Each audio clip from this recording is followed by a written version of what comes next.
Hello. Today I'd like to introduce you to some of the vehicles on display in the museum's reserve. The Olympique and Super Olympique 68, which took part in the Plaisted Polar Expedition. The Plaisted Polar Expedition was the first expedition to reach the North Pole by land. The idea was born in the mind of Ralph Plaisted, an insurance broker from Minnesota who was already a snowmobile enthusiast, and he thought the little machine would be able to meet the challenge. He contacted Halverson Equipment, his Ski-Doo distributor in Minnesota. Halverson was enthusiastic and contacted Bombardier here in Valcourt.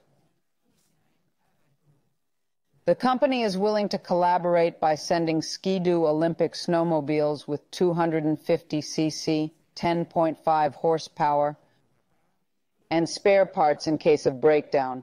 There will be 2 attempts at this expedition, one in '67 and one in '68, which succeeded. An expedition of this scale requires a lot of preparation, and you need to be well equipped, so they're going to receive winter camping gear, sleds to pull their equipment, and spare parts for their Ski-Doo snowmobiles. They'll also receive protein-rich food to boost their calorie intake.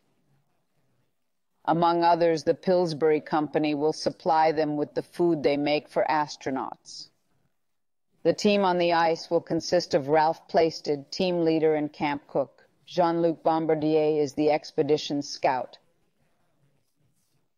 He will try to find the best accessible route. Sometimes he sets off alone, but often accompanied by Walt Pedersen, the expedition's mechanical engineer. Gerald Piddle is the expedition's navigator. Using navigational instruments and the position of the sun or the North Star, he determines the group's location on the ice. In 1967, the first attempt was made to reach the North Pole. By the end of March, the team was ready. They set off. Ellesmere, in what was then the Northwest Territory, now Nunavut. They were 125 kilometers from the North Pole.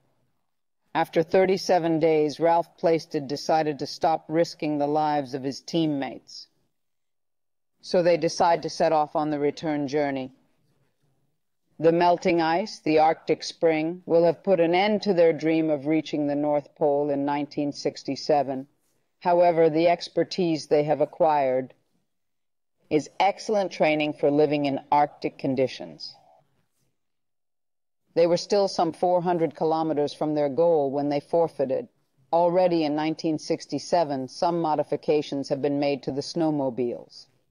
Some seats will have been modified. On the Olympique, the seat was shortened to accommodate the fuel tank at the rear.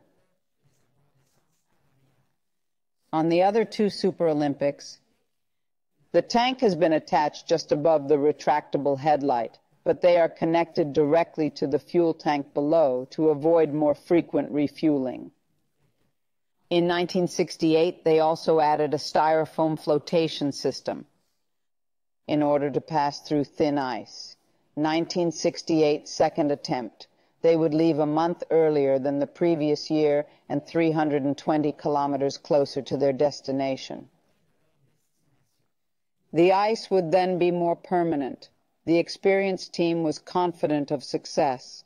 March 7th saw the departure of the expedition to the North Pole from Ward Hunt Island. The temperature was minus 60 degrees. After 6 days, they will have covered 56 kilometers. On March 16th, the team is pinned to camp by a heavy snowstorm.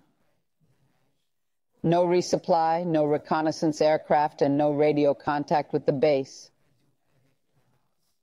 They were able to leave on March 23rd. On April 19th, after 43 days of hard work, they arrived at what they believed to be the geographic North Pole.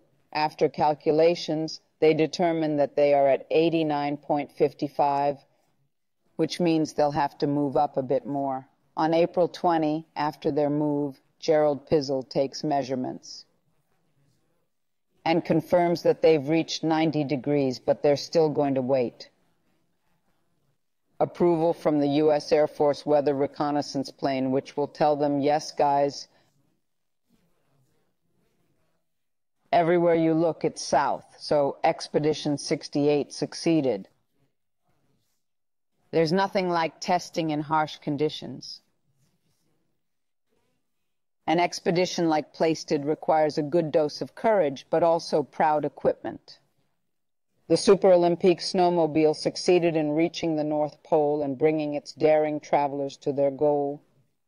If J.Armand Bombardier succeeded in breaking the isolation of the countryside with the creation of the snowmobile, he also made it possible through his ingenuity to create the ski-doo that pushed back the frontiers of the attainable. So that's it for this capsule on the Plaisted Polar Expedition and the Ski-Doo Olympic and Super Olympic snowmobiles.